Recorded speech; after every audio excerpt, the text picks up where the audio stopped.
tout le monde, j'espère que vous allez bien. On est en début d'année 2025, donc formalité d'usage oblige, je vous souhaite une très bonne année 2025. Je vous souhaite le meilleur. Qui dit nouvelle année dit également fin d'une autre, et donc je vais revenir aujourd'hui, comme vous l'avez vu avec le titre de la vidéo, sur mon année 2024 en reprenant le tag que j'avais fait l'année dernière. J'avais fait l'année dernière le tag Adieu 2023. Je l'adapte à cette année, et cette année c'est donc le tag Adieu 2024. Je vais répondre à quelques petites questions sur mon année de lecture, sur les livres qui m'ont marqué, que ce soit positivement ou négativement aussi. Je vais vous parler un petit peu film, je vais vous parler un petit peu série, voilà. Je vais faire mon bilan de l'année écoulée ici avec vous grâce à ce tag. Petit disclaimer avant de répondre aux questions. Cette année 2024, vous le savez peut-être, a été rythmée par mon déménagement à plus de 500 km de là où j'habitais avant. Et pour l'instant, je suis toujours dans une petite chambre, donc je n'ai pas l'intégralité de ma bibliothèque avec moi. C'est pour ça qu'il y a pas mal de lectures que je vais vous présenter, que j'ai faites cette année. J'ai toujours les livres, mais pour l'instant, ils sont dans un box de stockage. Donc je ne les ai pas avec moi, mais je vais vous insérer les petites couvertures. Voilà, maintenant que c'est dit, on lance et c'est parti.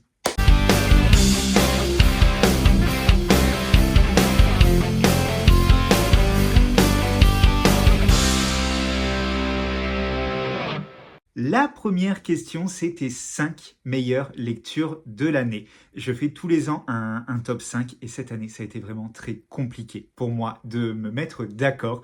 J'ai posté sur Instagram et je crois que 2 jours avant, je ne savais toujours pas, je n'avais pas fait ma photo pour le post parce que je n'arrivais pas à me mettre d'accord. J'avais plus de 5 lectures. Il a fallu faire un choix, voilà. J'ai tranché, j'en ai mis 5 et c'est les 5 que je vais vous présenter. Je vais essayer d'être rapide aujourd'hui. Tout d'abord, j'ai choisi le premier tome de Warriors qui est écrit par Andy Wu, qui est publié aux éditions Nisha, etc. On est ici dans de la romance MM. On va partir à Toulouse dans une équipe de basketball universitaire, les Warriors, aux côtés de Aureliane qui intègre l'équipe. Il va retrouver dedans le capitaine qui est son ami d'enfance, donc c'est Léonard. Et Léonard va agir un petit peu particulièrement avec lui parce qu'il ne va pas lui faire un bon accueil du tout. Il va même le prendre en grippe. Ça va être une grande tension parce qu'on va être dans un enemies to lovers. Et le côté enemies est vraiment souligné parce qu'il y a énormément de tension, de joutes verbales. Les deux se tirent dans les pattes, mais ça crée une tension et c'est cette tension que moi j'ai adoré dans cette histoire. Je me suis vraiment pris au jeu. J'ai adoré ce côté rivalité dans une équipe de basket. Le fan des frères Scott en moi, j'ai retrouvé l'animosité qu'il y avait entre Lucas et Nathan. Si vous avez regardé la série, vous savez de quoi je parle. Voilà, j'ai retrouvé ça et j'ai adoré ce premier tome. Le second livre que j'ai choisi, il s'agit de Hashtag sans filtre et autres mensonges, qui est écrit par Crystal Maldonado, qui est publié aux éditions Young Novel. Et j'ai adoré cette histoire et surtout son héroïne. On va découvrir ici Kat qui a 16 ans, qui est métisse, qui est grosse, qui n'est pas bien dans sa peau, qui n'est pas bien dans sa vie. Elle se compare beaucoup aux autres. Elle tient un compte Instagram, elle ne perce pas alors que ses amis qui mettent pour elle des choses un petit peu moins bien qu'elle, avec un contenu un peu moins bien, eux tout de suite ils ont plein de likes, ils ont plein de trucs. Et elles se sentent toujours un petit peu inférieures aux autres. Et elle va être prise dans une affaire de mensonge. Elle va mentir et finalement, pour ce qu'elle espère le mieux, mais elle va se rendre compte que finalement, non, ça ne marche pas comme ça. Voilà. C'est une héroïne que moi j'ai trouvée touchante parce qu'elle est imparfaite. Elle a des failles, elle a des problèmes de confiance et vraiment moi elle m'a touché et ça fait plusieurs mois maintenant que je l'ai lu et c'est vrai qu'elle m'habite toujours un petit peu parce que je me suis fortement attaché à elle. Je trouve que c'est un livre qui a des belles valeurs, qui passe des beaux messages. Il y a des thématiques sous-jacentes dans cette histoire qui m'ont beaucoup touché aussi. On est sur une héroïne bisexuelle. Voilà, c'est un tout qui fait que j'ai beaucoup d'attachement pour cette histoire et que je ne regrette pas du tout de l'avoir lue. C'est pour ça qu'elle est dans mon top 5. Un autre livre de mon top 5, il s'agit de Top Secret, qui est écrit par Sarina Bowen et Elle Kennedy, qui est paru aux éditions Bookmark. J'ai eu un coup de cœur pour cette histoire. Je connaissais déjà la plume de Sarina Bowen et Elle Kennedy, et j'avais adoré la duologie Fierté qu'elles avaient écrite ensemble. Donc j'étais impatient de les retrouver dans du MM avec cette histoire et j'ai complètement été embarqué. On va suivre ici Keaton et Luke qui sont frères de fraternité, enfin frères par le nom parce qu'ils se détestent l'un comme l'autre. Ils n'ont pas du tout les mêmes valeurs, ils n'ont pas du tout les mêmes trains de vie, ils ne viennent pas des mêmes milieux et il y a vraiment une tension entre eux. Va y avoir une histoire de recherche de plan A3. Keaton veut faire plaisir à sa copine. Elle lui demande un plan A3 avec un autre garçon. Il va se mettre à vouloir recruter sur les applications de rencontre un deuxième garçon pour participer à ce rapport débridé. Et voilà, je vous en dis pas plus parce que c'est à découvrir. C'est une histoire qui est caliente, faut le savoir. Normalement, j'ai du mal, mais je ne sais pas pourquoi. Avec ces autrices-là, ça passe comme une lettre à la poste. J'adore leurs plumes. C'est fun, à la fois c'est touchant. Enfin, j'ai adoré, vraiment. J'ai adoré ma lecture et c'est pour ça qu'elle est dans le top 5 parce que c'était du gros kiff. Un autre de mes coups de cœur de cette année, c'est un peu un coup de cœur insoupçonné parce qu'il est arrivé à la toute fin de l'année, mais ça a été une gifle monumentale. Donc c'est Le Soleil se lèvera demain, qui est écrit par Aurélie Massé, publié aux éditions Slalom. C'est une histoire, je peux pas trop vous en dire parce qu'il y a beaucoup de surprises à l'intérieur. Je peux juste vous dire qu'on va suivre 5 adolescents qui se réveillent tous dans un métro désaffecté, abandonné, lugubre, et ils n'ont plus de souvenirs et ils ne savent pas pourquoi ils sont tous là. Et ils vont devoir, au fil j'allais dire de leur visite, non, de leur course vers la sortie de ce métro, ils vont faire connaissance et essayer de trouver qu'est-ce qui les relie et pourquoi ils sont tous réunis dans ce métro. Voilà, c'est tout ce que je peux vous en dire. C'est une histoire qui a été touchante, ça a été une vraie claque. Euh, voilà, je peux pas parler des thèmes principaux de cette histoire parce que ce serait du spoil, mais je pense que c'est une histoire où il faut être préparé quand on part dedans parce que voilà, il y a des thématiques qui sont assez éprouvantes, je trouve quand même. Faut être dans un bon mood, dans un bon état d'esprit. C'était mon cas, je l'ai lu à la période de Noël, donc voilà, j'étais entouré de ma famille et tout. Le cœur était là, la tête aussi. Le cœur était là, mais il est ressorti brisé de cette histoire et c'est pour ça que je le mets parce que c'est une histoire qui m'a percuté. Et voilà, pour moi, j'étais obligé de le mettre dans mon top 5 parce que c'est une histoire qui, je pense, me marquera longtemps. Et le dernier coup de cœur de ce top 5, j'ai un petit peu triché sur celui-là, mais personne ne m'en voudra. J'ai mis la trilogie Animaux Nocturnes parce que pour moi cette trilogie elle est indissociable, elle ne compte que pour un. Tout simplement parce que déjà on suit les mêmes personnages dans cette histoire, on est sur du romantique thriller qui part un petit peu vers de la dark romance aussi.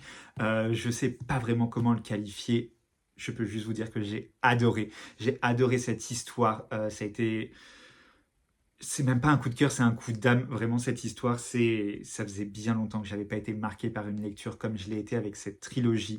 On va suivre un groupe d'amis. L'un est un flic complètement borderline. Son ancien meilleur ami était en fait un tueur en série. Voilà. Le décor, c'est ça. Je veux trop rien vous en dire non plus. Il y a plein de choses à découvrir. C'est haletant. C'est une trilogie qui est maîtrisée. Rien n'est laissé au hasard entre les 3 tomes. Euh, C'était génial. J'ai complètement été embarqué. La plume d'Angela Rekin, vraiment, c'est une des plus belles plumes que j'ai lues. Elle est envoûtante. Elle me fait partir à chaque fois. Pour l'instant, je la connais que dans ce côté un petit peu sombre, un petit peu thriller romantique. Mais elle m'embarque à chaque fois, à chaque bouquin que je lis. L'année dernière, je vous avais présenté Le Cri du silence dans ce top 5. Cette année, c'est Animaux Nocturnes. À chaque fois, je laisse un petit peu de mon cœur, un petit peu de mon âme dans ces histoires. J'adore. Et je ne voyais pas ce top 5 sans cette trilogie, parce que pour moi, elle est magistrale. La seconde question, c'est ta plus grande déception. J'en ai sélectionné 2. Un livre que j'ai lu en entier, que je classe sans aucun doute, dans ma plus grande déception.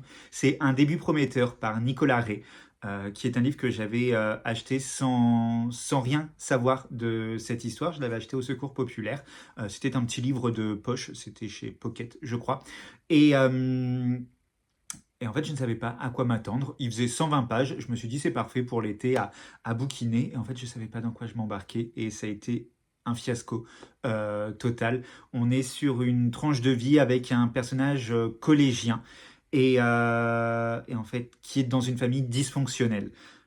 Mais dans cette histoire, j'ai ressenti un malaise tout le long parce que j'ai eu l'impression que c'était un vieux tonton bourré au repas de Noël qui commençait à parler et qui perdait le film et qui continuait à jacasser et sans même savoir lui-même ce qu'il racontait. C'est l'effet que ça m'a donné pendant que je lisais ce bouquin. C'était... J'ai pas aimé, c'était malaisant. On suivait un personnage collégien qui allait voir des prostituées, qui faisait des scènes de masturbation avec son grand frère. Il y a énormément de choses qui m'ont gêné, qui m'ont dérangé. Il faisait 120 pages. Je me suis dit, je vais au bout. Je veux savoir la morale de cette histoire. Il n'y avait pas de morale. Voilà, ça s'est terminé comme ça a commencé, en fiasco total. Donc clairement, oui, c'est ma plus grande déception lue cette année. Mais cette année, je me suis écouté aussi et j'ai abandonné des livres avec lesquels ça ne le faisait pas. Et parmi les livres abandonnés, je me suis noté Shameless Succès, qui est écrit par Isis Mahé, publié aux éditions Nisha, etc. Et ça ne l'a pas fait du tout, cette histoire, parce qu'on me vendait sur la quatrième de couverture une héroïne body positive, voilà, qui tournait autour de ça, qui dénonçait le côté macho des sportifs de son université. Et je me suis dit, ah, ça va passer des beaux messages et tout, et franchement, je l'avais demandé en service presse. J'ai pas du tout reconnu le côté body positive qu'on me vendait. À l'inverse, j'ai trouvé que c'était un livre assez problématique dans la façon dont étaient abordés les sujets, parce qu'on avait une héroïne certes grosse, donc d'où le côté body positive, mais qui défonçait les filles sportives étaient toutes des cruches. Fallait pas que tu t'habilles trop court parce que du coup t'étais vulgaire, t'étais ceci. Enfin, il y avait plein de messages anti-féministes et qui du coup qui étaient en contradiction avec les valeurs qui étaient censées être prônées. Le body positive, c'est tu t'habilles comme tu veux, c'est tu dois assumer ton corps tel qu'il est. Et là, en fait, bah, c'était l'inverse. En fait, on dénigrait les gens qui s'habillaient trop court, on dénigrait les gens qui se les pom-pom girls en disant qu'elles étaient toutes stupides. Donc on faisait des généralités. Enfin, j'ai trouvé que c'était pas possible. Voilà. Donc j'étais en train de m'agacer sur.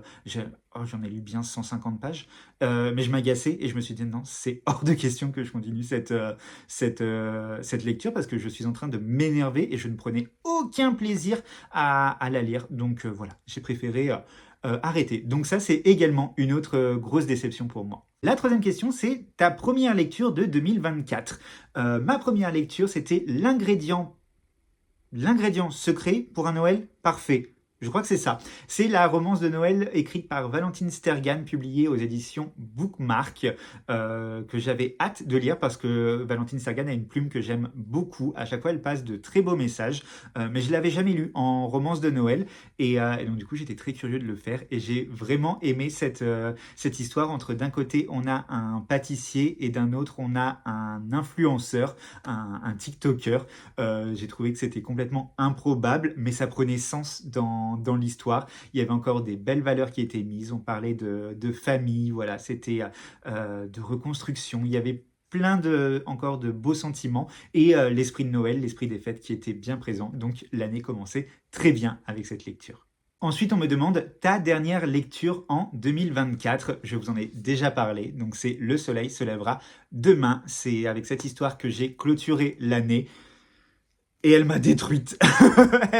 J'ai passé la fin d'année détruit, mais voilà, c'était une très belle claque. La cinquième question me demande ta meilleure lecture graphique. Donc du coup, j'en ai noter deux coups de cœur que j'ai eu cette année en graphique. Le premier, c'est le tome 5 d'Earthstopper.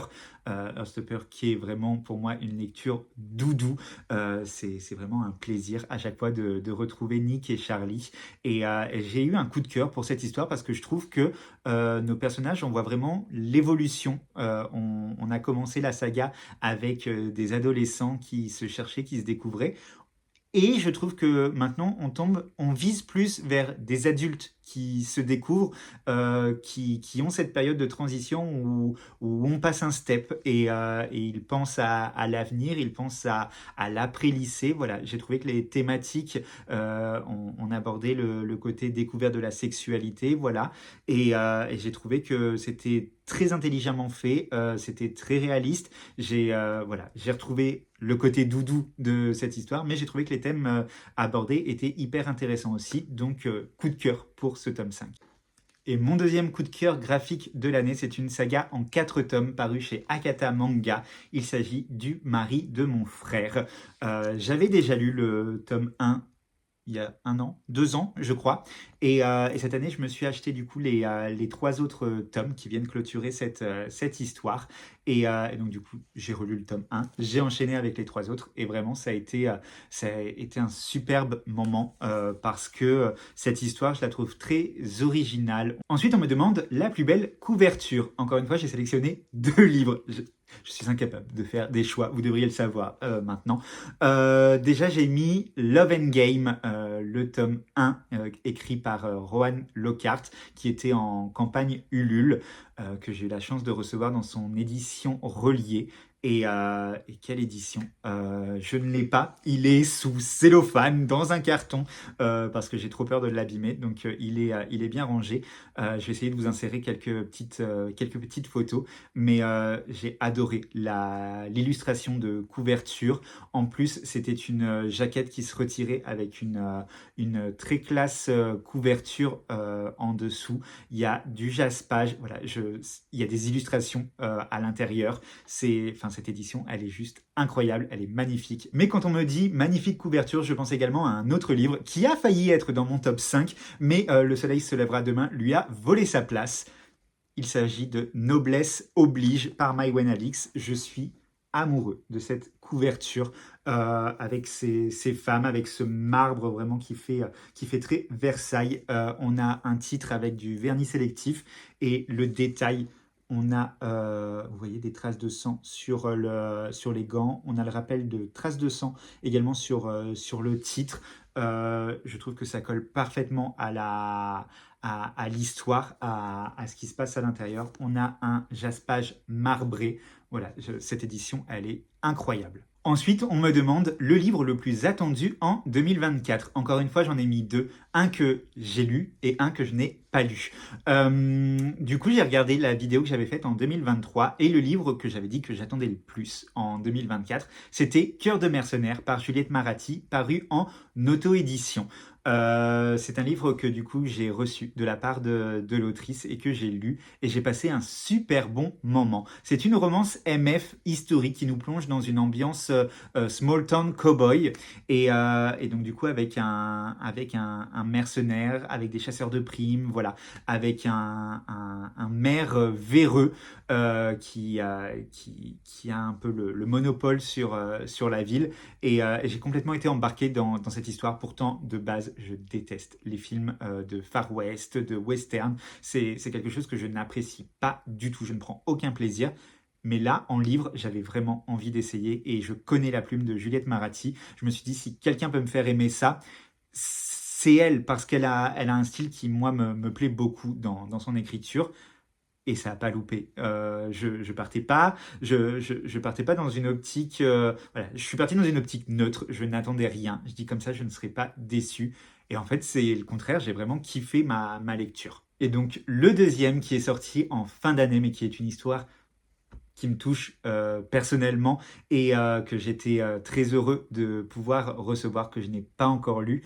Il s'agit de Need Some Sugar, qui est écrit par Charlie Dark dans une magnifique édition que je ne me lasse pas de vous montrer. Et c'est une histoire qui me tient personnellement à cœur parce que j'ai beaucoup échangé avec l'autrice pendant qu'elle l'écrivait. et du coup, elle m'a dédié cette histoire. Donc voilà, je l'attendais, mais pour des raisons purement personnelles. C'est la sortie que j'attendais le plus en 2024. Huitième question, on me dit une saga terminée en 2024. Alors cette année, j'ai terminé 2 sagas. Je viens de vous la montrer, du coup c'est Le mari de mon frère que j'ai terminé. J'ai lu les 4 tomes. Et la deuxième, et là c'est vraiment pour moi exceptionnel, c'est Animaux Nocturnes que j'ai commencé cette année et que j'ai terminé cette année. Normalement, j'espace toujours les tomes de saga. Donc généralement, les sagas durent plusieurs années avec moi. Et cette année, en fait, on a fait le tome 1 en lecture commune avec Céline, Julie et Anaïs. Et on a pris vraiment énormément de plaisir à échanger, à faire cette lecture commune. Et en fait, on s'est fait les 3 tomes un mois sur 2. Et ça a été que du kiff. Et vraiment, j'ai adoré finalement enchaîner parce qu'on était si bien dans cette histoire et surtout enchaîner ensemble. Et ça fait vraiment très plaisir. La neuvième question, c'est le nombre de livres lus en 2024. Alors, après calcul, après avoir compté, j'ai fait 69 nouvelles lectures et j'ai fait 6 relectures, ce qui est clairement mon meilleur score de lecture depuis toujours, finalement. J'ai jamais lu autant que cette année. Et sans me forcer, vraiment, je me suis pas dit que j'ai un chiffre à atteindre. C'était vraiment au fil de mes envies que j'ai lu. Et c'était que du kiff. Ensuite, on me demande la maison d'édition la plus lue en 2024. Et encore une fois, c'est une égalité. Avec 14 livres lus pour chacune, j'ai les éditions Bookmark, dont je suis partenaire. Donc forcément, tout de suite, ça gonfle le nombre de livres parce que j'ai beaucoup de possibilités de pouvoir lire du Bookmark en étant partenaire avec eux. Et j'ai Akata Manga qui m'a également envoyé pas mal de mangas cette année. Je suis partenaire Young Novel, donc le côté roman, mais j'ai eu le droit de recevoir dans l'année pas mal de mangas de chez Akata, donc ce qui a également fait gonfler le chiffre. 2 maisons d'édition que j'adore. La 11e question, on me demande les plus belles découvertes auteuristes de cette année 2024. J'aurais pu en citer plein parce que cette année, j'ai vraiment beaucoup découvert de nouveaux auteurs, de nouvelles autrices. Et j'ai pris beaucoup de plaisir et il y en a beaucoup que j'ai noté, que j'ai rajouté sur mes wishlists parce que j'ai envie de les relire, j'ai envie de découvrir plus de leurs ouvrages. Je me suis concentré sur de 2 genres différents. D'abord, j'ai choisi Lisa Jewell. J'ai lu qu'un seul livre d'elle, celui-là, et ça a été un énorme coup de cœur parce que j'ai adoré sa plume. On est ici sur du thriller qui va parler de secte. Voilà, une secte qui s'invite dans une riche famille avec une alternance passé-présent que j'ai bouffé, j'ai dévoré cette histoire. J'ai adoré la plume de Lisa Jewell et je sais que c'est une autrice que je veux relire. Et je me suis également noté l'autrice Alice Winters, que j'ai découverte avec la duologie Méchant malgré lui et Héros malgré lui. Donc je crois que le titre c'est les, les aventures d'un... Les aventures amoureuses d'un super méchant, quelque chose comme ça. Je vous mettrai de toute façon les couvertures parce que je les ai pas avec moi. Et en fait, j'ai noté pour cette catégorie cette autrice parce que j'ai trouvé sa plume complètement barrée, mais j'ai adoré ça. On était dans un côté fantastique où les super-héros, les gens avec des super-pouvoirs, c'est la norme. Il y a les super gentils, mais il y a aussi les super méchants. Et on suit une romance MM entre justement le plus grand super-héros de la ville et finalement le super méchant, fils d'une grande famille de super méchants, qui finalement se retrouve être le plus puissant des super méchants. Et les deux vont se mettre en couple. Et ça donne lieu à des situations. Le caractère de Landon est complètement barré. Il est fou allié. Et je l'ai adoré. J'ai ri aux éclats devant cette histoire. Vraiment, j'ai pris énormément de plaisir. Ça fait travailler les zygomatiques. Et franchement, j'ai kiffé. Et je sais que c'est une autrice que j'aurais très envie de relire. Question numéro 12. C'est un roman que tu as beaucoup conseillé cette année. J'aime pas trop le terme beaucoup conseillé parce que moi, je lis des livres, j'en parle et après chacun fait ce qu'il veut. Je suis pas à courir après les gens en disant faut que tu lises à tout prix celui-là, faut que tu lises à tout prix celui-là. J'aime pas ça parce que chaque personne est différente, chaque personne a des goûts, a des attentes différentes quand elle choisit une lecture. Et donc voilà, je donne mon avis et après chacun fait quoi il veut. Après, il y a quand même des livres que j'ai mis en avant. Il y en a un qui est dans mon top 5, Warriors, le tome 1 que j'ai pas mal mis en avant, que j'ai fait gagner en concours pendant mon challenge Bookstaff et sa Pride, grâce aux éditions Niche, etc. J'ai pu faire gagner la duologie en papier, donc trop content. C'était la première fois que je faisais un concours en partenariat en plus, donc merci aux éditions Nisha. Je l'ai mis en avant et c'est surtout que j'ai eu des retours de gens qui l'ont lu suite à mon avis, suite à ma mise en avant et qui m'ont dit de l'avoir aimé. Donc c'est pour ça que je cite celui-là. Ensuite, on me demande le livre dont tu as le plus entendu parler cette année. J'en ai encore mis deux. Un dont j'ai entendu parler mais que je n'ai pas lu et un dont j'ai entendu beaucoup parler et que j'ai lu. Le premier que je n'ai pas lu, que je ne compte pas lire parce que ce n'est pas mon genre de lecture, mais c'est le phénomène Force Wing. Cette année, on n'a pas pu passer à côté de cette romantaisie. Ça a fait le buzz partout. Je l'ai vu passer un nombre incalculable de fois sur les réseaux sociaux. Et je pense que ça a été un des livres phénomènes de cette année. Et un livre dont j'ai beaucoup entendu parler et que cette fois-ci j'ai lu, il s'agit de Jamais plus par Colin Hoover, qui a eu un regain d'énergie cette année parce qu'il a été adapté au cinéma cet été. Et en fait, de base, je ne m'étais jamais vraiment intéressé à ce livre. Je ne sais pas pourquoi, mais je m'étais vraiment jamais penché dessus. Et j'ai vu la bande-annonce du livre, du film, et la bande-annonce m'a donné extrêmement envie de découvrir cette histoire. Et j'en ai parlé avec mes copines Camille et Hélène, et on avait programmé une lecture commune, du coup, pour le lire avant de voir le film. Et c'est dans ce cadre-là que finalement je me suis lancé, que j'ai acheté le livre, que je l'ai lu et j'ai vraiment aimé cette histoire. Et maintenant, je n'ai toujours pas vu le film, mais j'ai hâte de le découvrir. La question suivante, on me dit le livre que tu attends le plus en 2025. J'en ai pas pris un, j'en ai pas pris deux, j'en ai pris trois. Trois suites que j'attends avec beaucoup d'impatience en 2025. La première, c'est Liberté oblige. Donc c'est le tome 2 de Noblesse oblige qui est écrit par Maïwen Alix aux éditions Slalom. Je vous ai montré tout à l'heure la couverture de Noblesse oblige. J'avais adoré, comme je vous l'ai dit, vraiment il a failli être dans mon top 5 de cette année parce que j'ai eu un gros coup de cœur pour cette histoire. On est sur une uchronie, un côté Versailles, un côté télé-réalité, dans une histoire où la révolution n'a jamais eu lieu. J'ai adoré. En me lançant dedans, je m'attendais à certaines choses. Et en fait, j'étais loin du compte. On était sur vraiment un roman qui ne manquait pas d'action. Ça a été une petite claque aussi, ce livre. Et donc, de base, je pensais vraiment que c'était un one-shot. Et finalement, il y a une suite qui voit le jour, qui s'appelle donc Liberté oblige. La couverture, elle est incroyable, vraiment dans la veine de la première. Et forcément, j'ai envie de découvrir cette suite. Le deuxième livre que j'attends avec impatience, il s'agit encore une fois d'un tome 2, et c'est le deuxième tome de Love and Game par Rohan Lockhart, qui paraît normalement en début d'année, je crois que c'est février, et que j'ai hâte de découvrir parce que j'ai vraiment pris énormément de plaisir dans le tome 1. J'ai trouvé les personnages extrêmement attachants. C'est une histoire assez caliente, mais je trouve qu'on est vraiment sur des personnages green flag et ça fait du bien.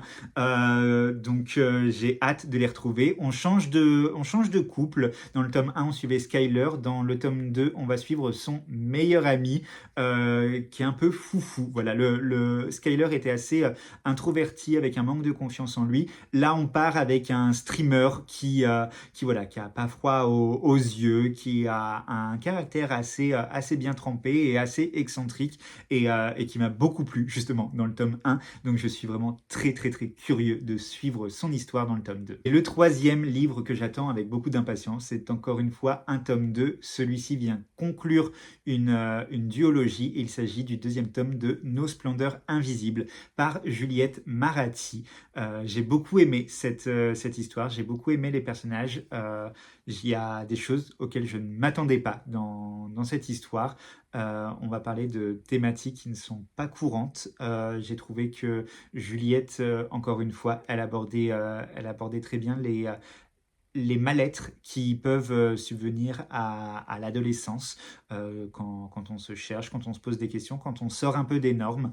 Et j'ai vraiment pris beaucoup de plaisir dans le tome 1 et j'ai envie d'avoir la conclusion de cette histoire. La 15e question, c'est le livre que tu veux sortir de ta palle en 2025. Il y a énormément de livres que je veux sortir de ma palle en 2025. J'en ai sélectionné 3 qui, je pense, à coup sûr, seront lus cette année. Le premier, c'est Dans notre univers, nous sommes infinis, qui est écrit par Sarah Springs, qui est paru chez Hachette Roman, qu'on m'avait offert en cadeau. On est sur une histoire que je repoussais parce que j'ai l'impression qu'elle est très forte émotionnellement et j'attendais d'être dans un bon mood moralement pour m'y embarquer. Un autre roman que je veux absolument sortir de ma palle en 2025, il s'agit de Just Pretend, qui est écrit par Sonny Way Loomis, qui est en auto-édition.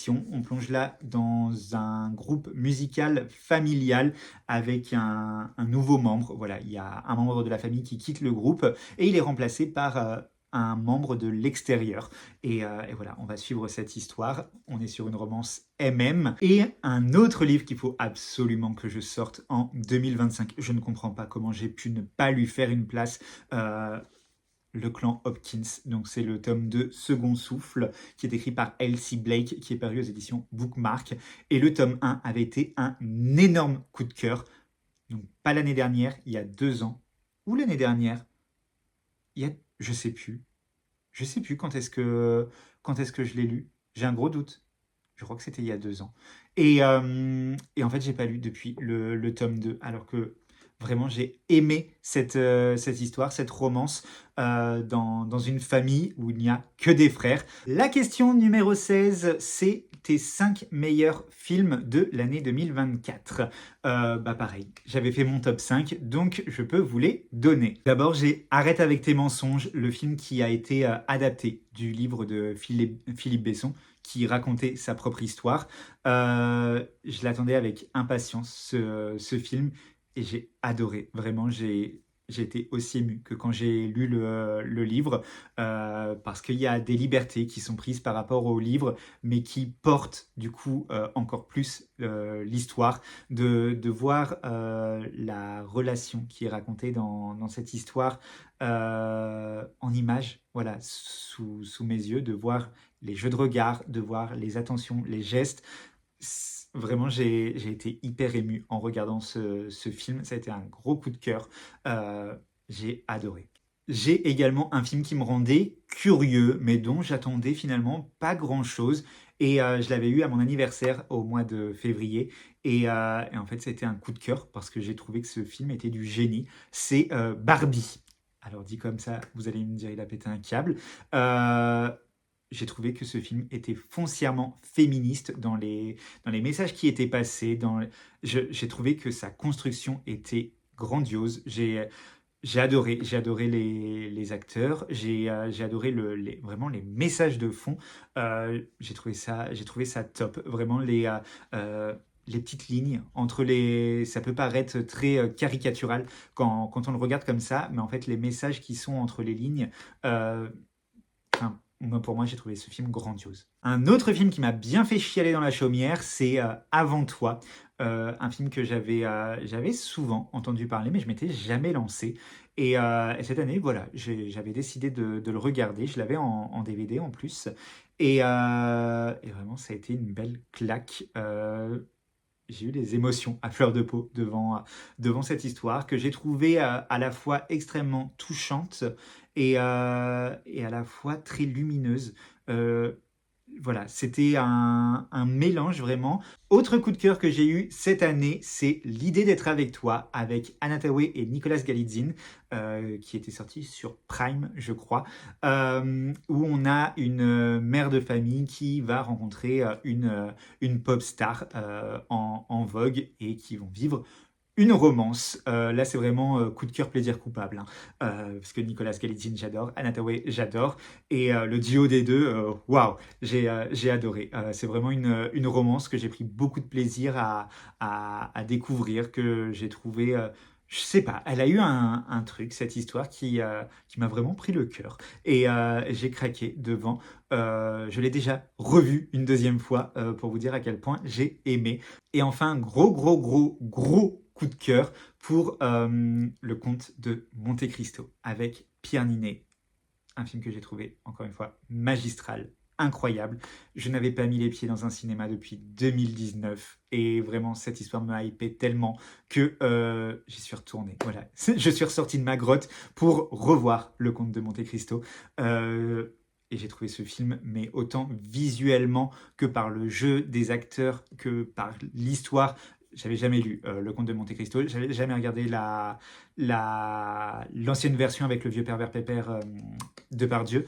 Je connaissais pas vraiment de quoi il en retournait de cette histoire du Comte de Monte Cristo. Donc vraiment, pour moi, c'était une découverte de A à Z.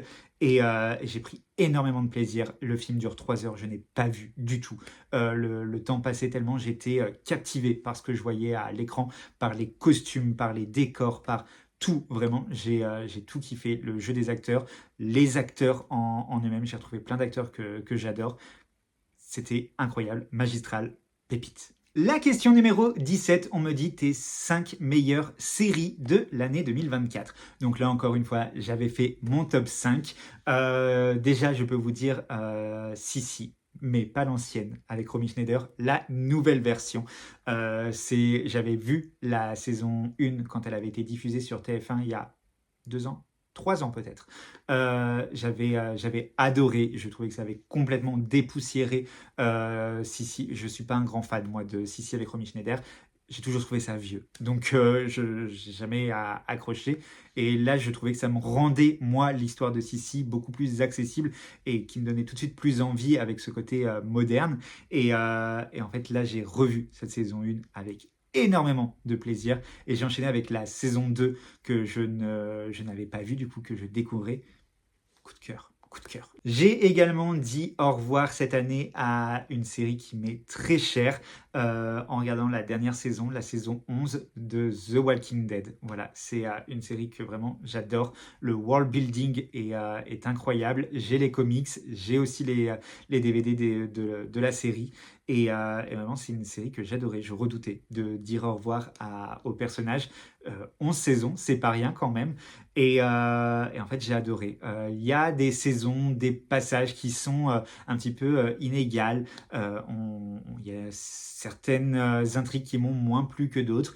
Et je trouve que cette saison 11 offre une belle conclusion. Voilà, on renoue avec ce que j'ai aimé tout au long de la série. Et pour moi, cette saison 11, elle offre vraiment une belle fin à nos héros, à nos personnages. Donc voilà, coup de cœur pour The Walking Dead. Dans mon top 5, j'ai également mis une mini-série. Vous le savez, j'adore les mini-séries françaises, un petit peu policières. J'étais un grand fan des sagas de l'été. Ça n'existe plus. Je me rattrape sur les mini-séries TF1.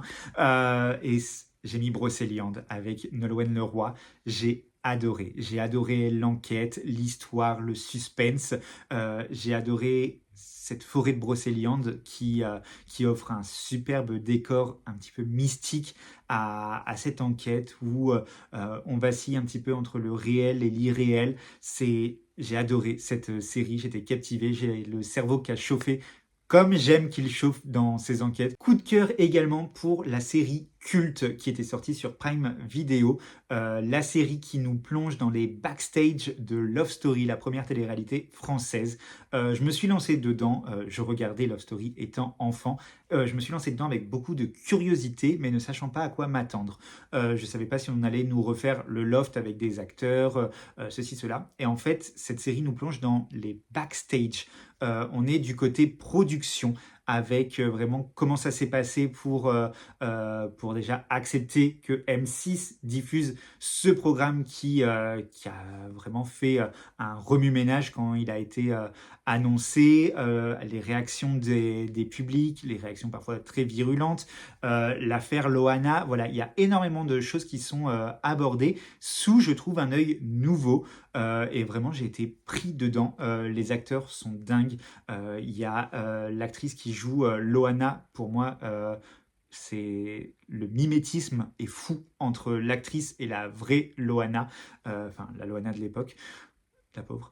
Et l'actrice qui joue le personnage qui est assimilé à Alexia Laroche-Joubert, pareil, on retrouve Alexia Laroche-Joubert. Enfin, je trouve que les acteurs, c'est une brochette d'acteurs talentueux. Je trouve que le côté nocif de la télé-réalité est mis en avant aussi.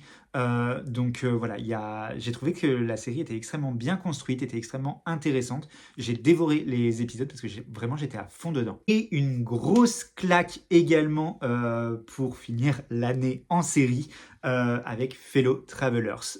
C'est une série, au début ça a été un petit peu compliqué entre elle et moi, pas parce que je n'aimais pas, parce que elle m'était un petit peu insoutenable à regarder. J'ai commencé à regarder cette série pendant le mois de juin, pendant le mois des fiertés, et c'est également le mois où il y a eu la dissolution de l'Assemblée et qui a eu énormément de débats avec l'extrême droite, des débats qui faisaient rappel à mes yeux pour ce qui se passe dans cette série qui nous parle de la chasse aux homosexuels aux États-Unis. Et ça m'était insoutenable de regarder cette série quand la réalité était si impactante pour mon mental. Donc j'ai mis en pause après 3 épisodes. Et en fait, là, j'ai eu envie. Je me suis dit, je veux pas terminer l'année sans avoir conclu cette histoire. Et heureusement que j'ai repris cette série parce que elle est incroyable. Elle est tellement pleine de sincérité. Euh, on a une relation qui nous remet vraiment dans la difficulté d'être un homme homosexuel à cette période. On nous épargne rien. Et à la fois, c'est tellement beau, c'est tellement pur. On nous parle du sida. Il y a plein de choses qui sont mises en avant dans cette série. C'est un crève-cœur, c'est bouleversant.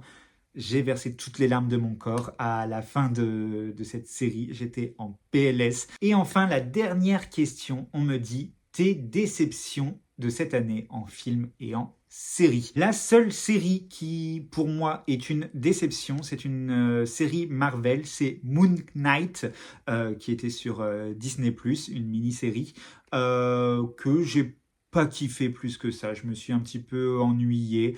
Elle m'a pas chamboulé. Après, j'ai l'impression aussi que que je commence peut-être à faire une overdose avec les histoires Marvel qui sortent très régulièrement avec plein de héros et tout. Et je pense que peut-être je commence à me lasser de ce style, de cet univers. Concernant les déceptions films, déjà il y a Le Manoir, qui est un film supposément d'horreur comédie franco-belge, je crois, où les acteurs sont des youtubeurs. Il y a Natou, il y a Mister V, je crois qu'il y a que Mar aussi dedans. Et c'est un film dont vraiment j'attendais que du divertissement et j'ai même pas été diverti en le regardant parce qu'en fait, si vous connaissez Scary Movie 2, voilà, vous avez le manoir. Donc c'est Scary Movie 2 en moins bien. Et pendant le challenge avril autour de la SF, j'ai regardé le film Godless que j'avais trouvé à Nose. Je l'avais pris parce qu'il y avait l'acteur qui joue Franz dans Sissi. Je vous ai dit que j'adorais cet acteur. Donc, quand j'ai vu qu'il jouait dedans, je l'avais pris. Et j'ai trouvé ça mauvais aussi. Voilà, j'ai compris pourquoi je n'en avais jamais entendu parler. On est sur pareil, une dystopie où les jeunes sont envoyés dans des camps où ils sont formés et tout, ceci, cela. Et en fait, ce film est une boucle temporelle. C'est-à-dire qu'on va vivre une histoire avec un personnage et on va reprendre et on va revivre exactement la même histoire avec un autre personnage. Et on va reprendre et on va revivre. J'ai perdu de l'espérance de vie en regardant ce film. Vraiment, je l'ai terminé. J'avais même pas écrit ma chronique que le film était déjà en vente, le DVD était déjà en vente sur Vinted. Pourquoi je me suis infligé ça jusqu'au bout? Dieu seul le sait. En tout cas, voilà, c'est ne le regardez pas, quoi. Si je peux vous donner un conseil, c'est ne le regardez pas. Et voilà, j'ai beaucoup blablaté, mais ça permet de mettre un petit point final et de faire le point sur cette année 2024 qui vient de s'achever, de revenir sur tout ce qui m'a un petit peu marqué au cours de cette année, les belles découvertes que j'ai faites. Les moins bonnes aussi, mais voilà, c'est le jeu ma pauvre Lucette, comme on dit. J'espère que cette vidéo vous aura plu. En tout cas, j'adore faire des tags. Donc, moi, ça m'a bien plu de le faire. N'hésitez pas à venir papoter dans les commentaires. Ça aussi, j'adore. Ça me fait très plaisir quand vous venez commenter, discuter. Voilà. Les échanges, il n'y a rien de mieux. Donc, n'hésitez pas à venir laisser un petit commentaire, à laisser un like, à vous abonner si ce n'est pas encore fait. Ça aussi, ça fait plaisir. Puis, moi, je vous dis à très bientôt. Ciao!